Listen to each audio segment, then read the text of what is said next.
Hello दोस्तों, स्वागत है आप सभी का एक नई वीडियो में। दोस्तों आज की इस वीडियो में जानेंगे ट्रेडिंग क्या होती है, ट्रेडिंग को जैसे शुरू कैसे कर सकते हैं, इन्वेस्टिंग क्या होती है, इंडियन मार्केट ओपन कब होता है, इंडेक्स क्या होती है और स्टॉक्स क्या होती है, हमें किस में ट्रेड करने चाहिए, किस में ट्रेड नहीं करनी चाहिए, ट्रेडिंग शुरू करने के लिए हमें उम्र कितनी होनी चाहिए। तो ये सारी इन्फॉर्मेशन आपको इस वीडियो में कम्प्लीटली मिल जाएगी। ट्रेडिंग को स्टार्ट करने से पहले हमें ये जानना पड़ेगा कि स्टॉक जो है शेयर मार्केट है क्या। तो शेयर मार्केट बेसिकली वो जगह है जहाँ पे बड़े बड़े कंपनी जो है अपने आप को है जो लिस्ट की हुई है, वहाँ से यानी लोगों से है जो पैसा ली हुई है, लोगों से है जो पैसा ली हुई है, इसी को हम बोलते हैं शेयर मार्केट।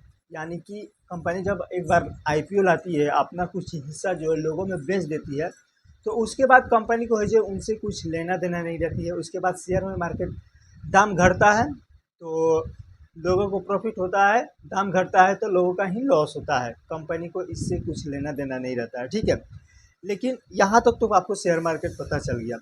अब जानते हैं जो है ट्रेडिंग क्या होती है और इन्वेस्टिंग क्या होती है। इन्वेस्टिंग वो चीज़ है जहाँ पे आप अपने पैसे को है जो लॉन्ग टर्म के लिए लगाते हैं, 1 साल 2 साल 10 साल 20 साल, जितना आप लॉन्ग टर्म के लिए लगाते हैं उससे हम बोलते हैं इन्वेस्टिंग। एसबीआई का शेयर की मान लीजिए कीमत चल रही है 860 रुपये। आपने 5 शेयर खरीदा तो 5 शेयर की है जो आपने प्राइस दिया, तो आपने इसके लिए पे किया 4300 रुपये। ठीक है, 4300 रुपये पे किया। हो सके ये शेयर जो है 1 साल बाद जो है 1 साल जो है बाद ये बढ़कर हो जाए कितना, मान लेते हैं 900 रुपये।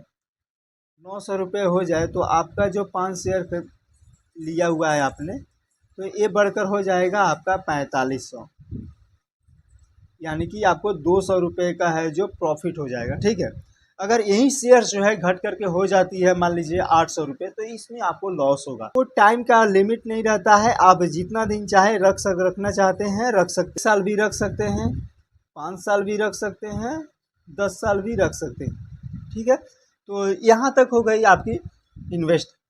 अब आइए जान लेते हैं कि ट्रेडिंग क्या होती है, व्हाट इज द ट्रेडिंग। अब हम जान लेते हैं कि ट्रेडिंग क्या होती है। तो ट्रेडिंग वो चीज़ है जहाँ पे आपको एक लिवरेज मिलती है। ठीक है, एक लिवरेज मिलती है आपको 5 गुना। मान लेते हैं एसबीआई की शेयर की प्राइस जो है आपको मिल रही है, एसबीआई की प्राइस जो चल रही है 860 रुपये चल रही है, तो इसमें आपको 5 गुना का आपको लिवरेज मिल जाएगा। तो इसमें आप 5 से भागा देंगे तो आपको इसके लिए पे करना होगा, एक शेयर्स की है जो 172 रुपये है जो आपको पे करना होगा एक शेयर्स। ट्रेडिंग में बहुत तरह की ट्रेडिंग है, एक होती है पोजिशनल ट्रेडिंग, स्विंग ट्रेडिंग होती है, इंट्राडे ट्रेडिंग है। तो सबसे ज़्यादा जो फेमस है वो है हमारा इंट्राडे, हमारा मेन फोकस इसी में रहेगा। अब देखिए इंट्राडे में भी बहुत तरह की जो है ऑप्शन होते हैं, कोई है जो स्टॉक में ट्रेड करता है, कोई एफएनओ करता है। एफएनओ मतलब क्या, फ्यूचर एंड ऑप्शन, यानी कि ऑप्शन ट्रेड करता है। तो आई रिकमेंड कि आप जो है ऑप्शन को ट्रेड कभी ना करें, ऑप्शन को भूल कभी ट्रेड ना करें। अगर आपके पास वो एक्सपीरियंस नहीं है, वो नॉलेज नहीं है, तो फर्स्ट टाइम जो है आप स्टॉक में ना जाएं। क्योंकि देखिए फर्स्ट टाइम जो है आप ऑप्शन ट्रेड ना करें, क्योंकि मेरा जो है 50,000 का है जो लॉस हो चुका है, और एक गरीब आदमी के लिए 50,000 रुपये बहुत, 50,000 क्या, उसके लिए 5,000 रुपये बहुत है।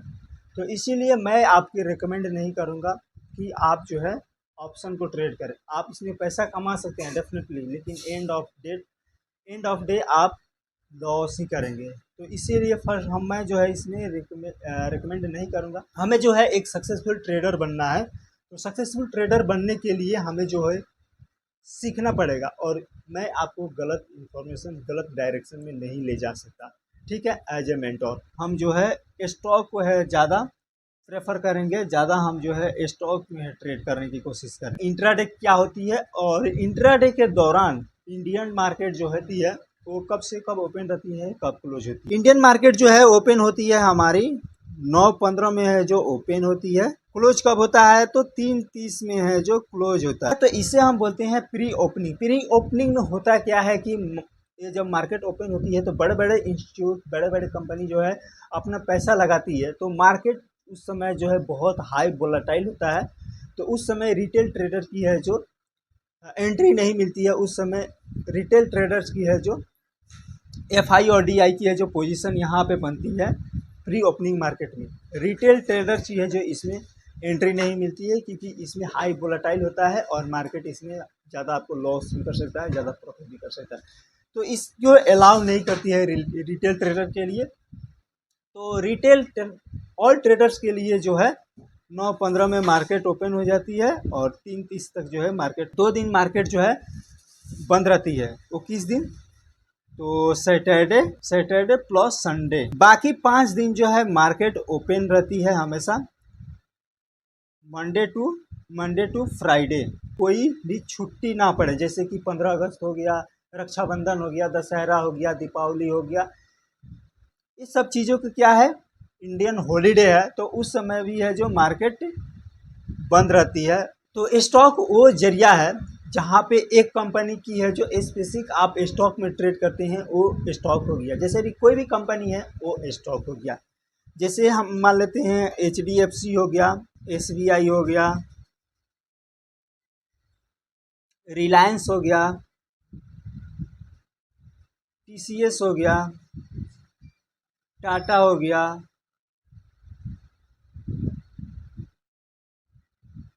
ये सब क्या है तो स्टॉक हैं। ठीक है, ये सब चीज़ें हैं जो स्टॉक्स हैं। अब इसी स्टॉक्स को मिल करके हमारा इंडेक्स बनता है। इंडेक्स क्या है तो ये मल्टीपल स्टॉक्स को मिल करके इंडेक्स बनता है। तो इस इंडेक्स में है जैसे हो गया हमारा बैंक निफ्टी हो गया जो सबसे ज़्यादा हाईएस्ट वोलेटाइल होता है, फिन निफ्टी हो गया और एक हो गया हमारा निफ्टी 50। वैसे तो मैं बताने के लिए आपको बता दे रहा हूँ मत, बट आई रिकमेंड कि आप जो है कभी भी बैंक निफ्टी को ट्रेड ना करें, फिन निफ्टी को ट्रेड ना करें और निफ्टी 50 को भी ट्रेड ना करें, क्योंकि इसमें क्या होता है आपको हाई रिस्क होती है, आपको आपका पैसा डूबने का चांस ज़्यादा रहता है क्योंकि आप अपने इमोशन पे कंट्रोल नहीं कर पाएंगे और इतने बड़े ट्रेडर्स नहीं हो पाए हैं जो आप यहाँ पर टिक पाएँ। जैसे बैंक निफ्टी में कौन कौन सी है जो स्टॉक्स आती हैं, तो बैंक निफ्टी में स्टॉक्स आती है हमारी जितने भी बैंकिंग सेक्टर है, जो बैंक है ये सारे जो है इसमें आती है। जैसे HDFC हो गया, SBI हो गया, PNB हो गया यानी कि पंजाब नेशनल बैंक हो गया, ICICI हो गया।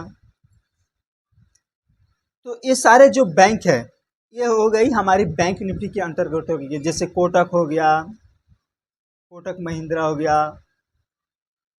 अब फिर निफ्टी में कौन सी जो फाइनेंस सेक्टर्स है, जैसे कि जो बड़े बड़े कंपनी आप लोन लेते हैं ना तो फाइनेंस कराते हैं, तो फाइनेंस जो है कराती जो कंपनी करती है ना वो आती है हमारे फिन निफ्टी के अंतर्गत। जैसे बजाज फिनसर्व हो गया, SBI लाइफ हो गया, HDFC लाइफ हो गया,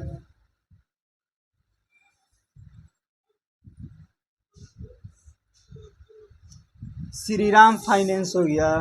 फाइनेंस सेक्टर जो इसमें आती है निफ्टी 50 के। निफ्टी 50 टॉप 50 कंपनी, ये देखिए ये ऊपर नीचे होती रहती है। निफ्टी 50 के अंदर जो टॉप 50 कंपनी रहती है उसी को है जो निफ्टी 50 में सेलेक्ट की जाती है। अगर बाय द वे कोई कंपनी अच्छा परफॉर्मेंस नहीं की जाती है कि करती है तो वहाँ से उस कंपनी को उस लिस्ट से है जो बैक कर दिया जाता है। तो निफ्टी 50 में कौन सी आती है? TCS हो गया, टाटा हो गया, टाटा मोटर्स हो गया, अडानी हो गया, अडानी एंड अडानी, रिलायंस हो गया। तो ये जो टॉप 50 कंपनी है जो ये आती है हमारे निफ्टी 50 के अंतर्गत। तो इन सब में है जो आप स्टॉक्स में या इंडेक्स में जो ट्रेड कैसे कर सकते हैं। तो इसके लिए आपको करना होगा डीमेट अकाउंट ओपन करना होगा। जैसे आपको एक डीमेट अकाउंट ओपन करना होगा, में है जो अकाउंट ओपन करते हैं तो उसमें आपको सेविंग हो गया, करंट हो गया, जो उसमें आपका ट्रांजैक्शन होता रहता है तो वो पैसे का ट्रांजैक्शन होता है। लेकिन इस डीमेट अकाउंट में आपकी किस चीज़ का ट्रांजैक्शन होगा? तो शेयर्स की जो ट्रांजैक्शन होगा। शेयर की पैसा बढ़ता है तो आपके डीमेट अकाउंट में बताता है कि इतना पैसा आपका बढ़ा हुआ है। अगर वो घटता है तो आपको ये बताता है कि आपका पैसा इतना घटा हुआ है, यानी आपका लॉस हो रहा है। ठीक है, तो ये डीमेट अकाउंट चाहिए आपको शेयर्स रखने के लिए। ठीक है, अब इसमें क्या चीज़ चाहिए, तो आपके पास होनी चाहिए पैन कार्ड होनी चाहिए, पैन कार्ड होनी चाहिए। और हाँ, आपके पास सबसे पहले होनी चाहिए 18 वर्ष से ज़्यादा आपकी उम्र होनी चाहिए, 18 वर्ष प्लस होनी चाहिए, तभी जाके आपके डीमेट अकाउंट ओपन होगा, वरना आप जो है डीमेट अकाउंट ओपन नहीं कर सकते। घर में आपको किसी और के थ्रू से है जो आपको ट्रेड करना पड़ेगा या इन्वेस्ट करना पड़ेगा। तो ये हो गई। उसके बाद आपको आधार कार्ड चाहिए, बैंक की एक स्टेटमेंट चाहिए 6 मंथ की, सिग्नेचर चाहिए, आपका सेल्फी फ़ोटो चाहिए। ये सारी चीज़ जो है एक छोटी सी रिक्वायर्ड रहती है। उसके बाद आपका डीमेट अकाउंट ओपन हो जाता है। डीमेट अकाउंट ओपन करने के बाद आप एलिजिबल हो जाते हैं कि आप इसमें जो स्टॉक्स जो है जो खरीद सकते हैं, बेच सकते हैं, ट्रेड कर सकते हैं। जैसे बैंक होती है ना कि आपका है जो अकाउंट ओपन होता है तो बैंक के पास होता है, जैसे एसबीआई हो गया, सेंट्रल बैंक हो गया, पंजाब नेशनल बैंक हो गया, आईडीबीआई हो गया, बहुत सारे बैंक है। तो उसमें है जो आपका अकाउंट ओपन होता है। लेकिन डीमेट अकाउंट ओपन करने के लिए कहाँ पे आपको जाना, तो आपको जाना पड़ेगा ब्रोकर के। अब ब्रोकर्स कौन कौन सी है, तो सबसे ज्यादा जो पॉपुलर्स है वो है जीरोधा, एंजल वन हो गया, अप स्टॉक हो गया, ग्रो हो गया, फायर हो गया। बहुत सारे हैं जो आपको ब्रोकर्स मिलेंगे जहां पे आप अपना है जो अकाउंट ओपन करते हैं। किसी में है जो अकाउंट ओपन करना चाहते हैं तो लिंक डिस्क्रिप्शन में है, आप वहां से अकाउंट ओपन कर सकते हैं। अकाउंट तो ओपन हो गया, उसके बाद क्या, तो उसके बाद जानने के लिए अगले वीडियो में हम जानेंगे कि आप जो है फर्स्ट टाइम जो है ट्रेड कैसे कर सकते हैं, फर्स्ट टाइम जो है स्टॉक्स जो है जो कैसे ट्रेड कर सकते हैं। आने वाले वीडियो में इस सारा चीज़ जानेंगे। वीडियो अच्छा लगा हो तो एक लाइक कीजिएगा, चैनल को सब्सक्राइब कीजिएगा। मिलते हैं बहुत जल्द।